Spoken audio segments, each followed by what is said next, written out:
अखंड विद्यानंद महाराज की जय। सद्गुरु मौनी बाबा भगवान की जय। शिवोहम शिवोहम शिवोहम। आगे की कथा सुने।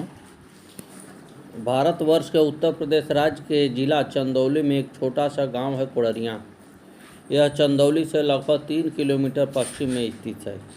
इस ग्राम के पवित्र ब्राह्मण वंश के कात्यायन गोत्र में एक अद्भुत ज्योति का अवतरण हुआ।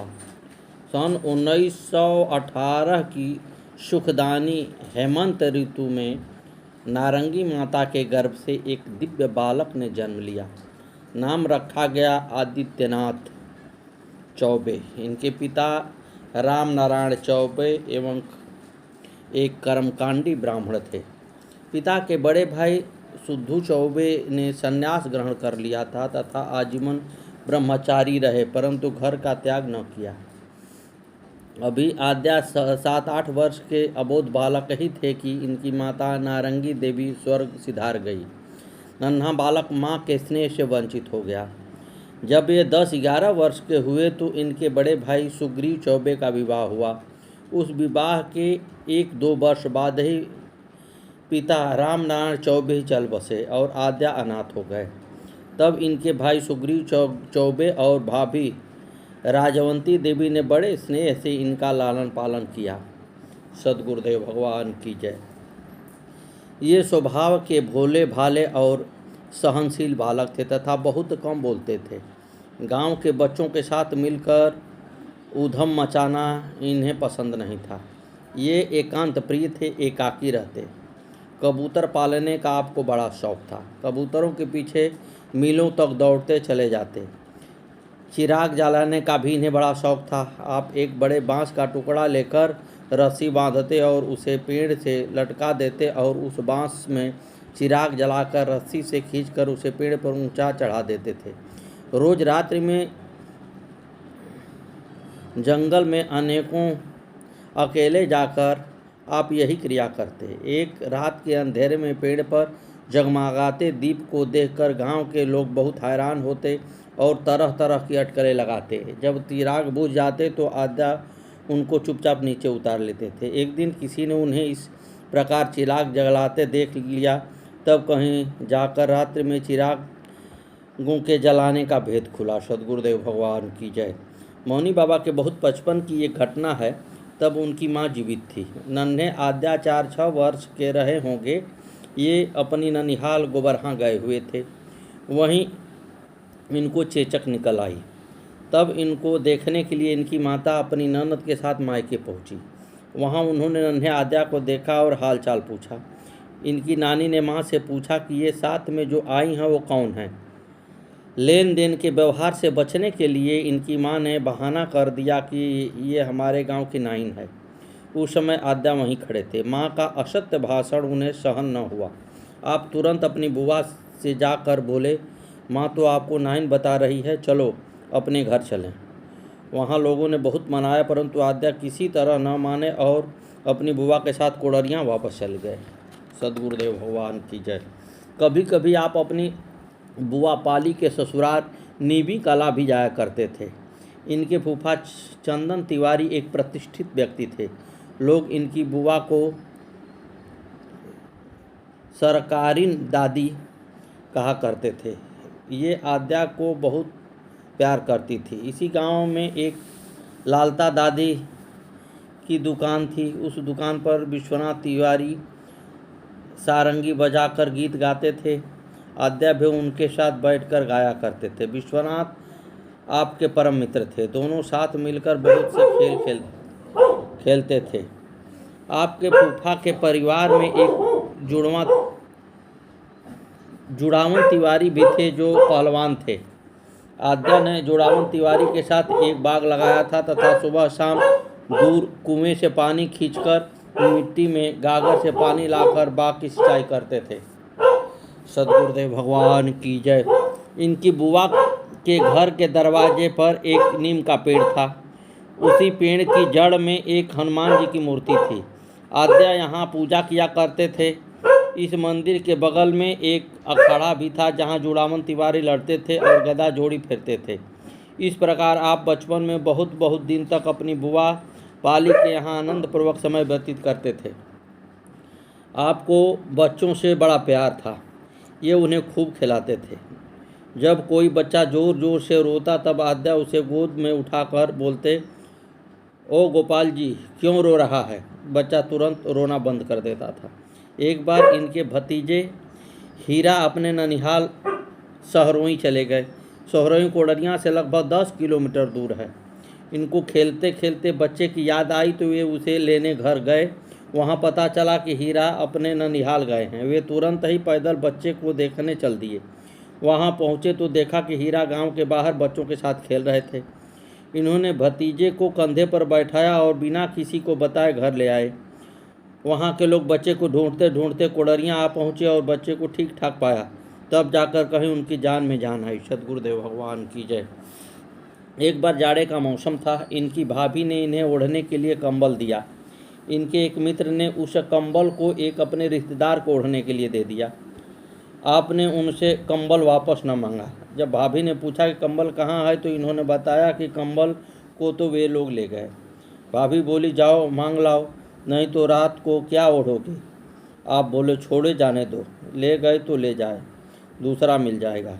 ये बात बड़े पिताजी सिद्धू चौबे ने सुनी तो उन्हें मारने दौड़े। सद्गुरुदेव भगवान की जय। इस प्रकार मौनी बाबा का बचपन के कुछ संस्मरण इनके गांव के लोगों से तथा निबी गांव के लोगों द्वारा प्राप्त हुआ। अपने बारे में पूछने पर मौनी बाबा कभी कभी कुछ बता देते थे तो कभी चुप रह जाते थे। इनके बचपन के मित्र सुवर्ण चौबे, बब्बन सिंह, सिक्खी हरिजन, महातिम सिंह आदि थे। बुआ के यहाँ निबी में इनके मित्र विश्वनाथ तिवारी, जुड़ामन तिवारी इत्यादि रहे। जगदीश सिंह, दयाशंकर चौबे आदि इनके साथ स्कूल जाते थे। सन 1930 में कोडरिया के पास खगवल में एक प्राइमरी स्कूल खुला। कोडरिया के बहुत से बच्चे वहाँ पढ़ने जाने लगे, परंतु आद्या वहाँ घूम घाम कर चले आते। फिर 1935 में कक्षा 1 में अपने दाखिला लिया। कक्षा 2 के बाद आपने पढ़ाई छोड़ दी और कुछ समय के बाद 6 नवंबर 1942 को फौज में भर्ती हो गए। इन दोनों वर्षों में आप स्कूल का झंडा लेकर बनारस शिवपुर खेल में भी गए और वहाँ सिल्ड भी जीत कर लाए। इस स्कूल में आपने हिंदी गणित के साथ साथ उर्दू पढ़ना भी सीख लिया था। सद्गुरुदेव भगवान की जय। एक बार मौनी बाबा ने स्वयं बताया था कि एक दिन जब ये पढ़कर घर वापस आ रहे थे तो वर्षा हो रही थी। इनके साथ दयाशंकर चौबे थे। आपके पास एक छाता था जो फटा हुआ था, उसके नीचे एक से अधिक व्यक्ति न आ सकते थे। दयाशंकर चौबे बोले कि हमको भी उड़ा लो और छाते के नीचे आ गए। आद्या भीगने लगे और बोले, तुम बाहर हो जाओ, मैं तुमको नहीं उड़ा पाऊँगा। तब दयाशंकर बोले, मेरा वास्ता ही ले ले, लेकिन आद्या न माने और अकेले चल दिए। दयाशंकर ने नाराज होकर एक ईंट का टुकड़ा खींचकर आद्या को मारा। आपको घुटने के नीचे चोट लगी और खून बहने लगा। आद्या कुछ न बोले और चुपचाप घर चले गए। आप जब फौज में भर्ती हुए, भारत अंग्रेज़ों के अधीन था। आद्या चौबे अपनी ड्यूटी बड़ी सजगता एवं मुस्तैदी से निभाते थे। वहाँ भी ये रहते संध्या बंदन तथा प्रभु का ध्यान अवश्य करते थे। एक बार तो प्रभु के ध्यान में इतने लीन हो गए कि समय का भान ही नहीं रहा।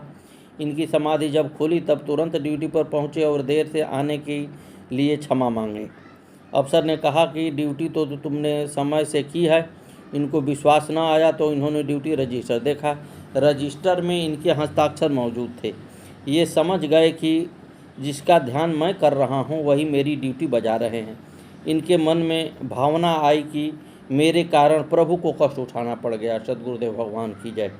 फौज में बिताए समय को याद करते हुए एक बार मौनी बाबा ने बताया था कि कश्मीर और सियाचिन ग्लेशियर के बीच एक जगह पीर बाबा की मज़ार है। वहाँ सैनिक भोजन बनाने से पहले पीर बाबा की आज्ञा मांगते थे।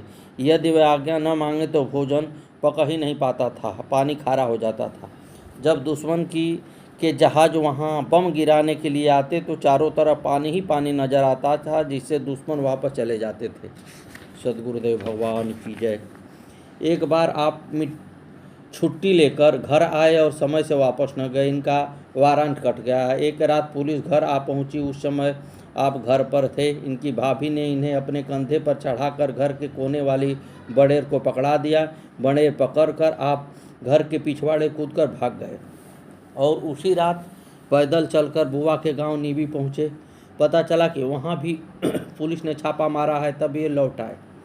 आप अपने ही गांव के तिवारी की बारी बगीचे में दिन भर पेड़ पर चढ़कर बैठे रहते थे और जब रात होती तो खेत में से आलू और कन्ना खोदकर गांव के अलाव में आलू कन्ना भूनकर खाते थे। भोर होने से पहले ये फिर उसी पेड़ पर चढ़ जाते और पूरे दिन उसी पर बैठे रहते। इतने पर भी एक दिन पुलिस ने इन्हें गिरफ्तार कर लिया और वापस ले गई। श्री गुरुदेव महाराज की जय हो। कुछ लोगों का कहना है कि मौनी बाबा फौज से छुट्टी लेकर नहीं आए थे, वरन उन्होंने फौज से त्याग पत्र दिया था। जब उन्हें लगा कि उनकी ड्यूटी तो भगवान कर रहे हैं, तब उन्होंने सोचा कि भगवान को कष्ट क्यों दूं, और उन्होंने अपना त्याग पत्र लिख दिया। अफसर ने इस्तीफा मंजूर नहीं किया तो ब्रह्मपुत्र नदी में कूद गए और बह गए। एक गड़रिया ने इन्हें बेहोश हाल में नदी के किनारे पड़ा देखा। वह इन्हें उठाकर घर ले गया और कई दिनों तक इनकी सेवा की। फिर आप वहां से पैदल चलकर काफ़ी दिनों में अपने गांव पहुंचे, जहां से फिर पुलिस इन्हें वापस ले गई। 1947 में देश आज़ाद हो गया। सैनिकों को सरकार ने विकल्प दिया कि यदि वह चाहे तो भारतीय सेना में सेवा करे और चाहे तो सेवानिवृत्ति हो जाए। अब आपने अपना त्यागपत्र दे दिया और घर चले आए। कुछ समय घर रहने के बाद आप पीएससी में भर्ती हो गए।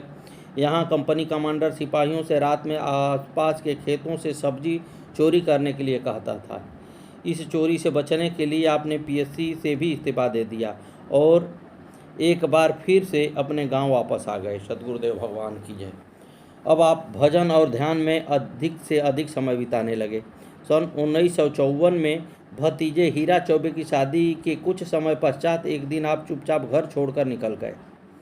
घर छोड़ने से लेकर भोजताल पहुंचने तक का समय रहस्य की चादर में ढका हुआ है, जिसे उन्होंने पूरी तौर पर कभी उठाया ही नहीं।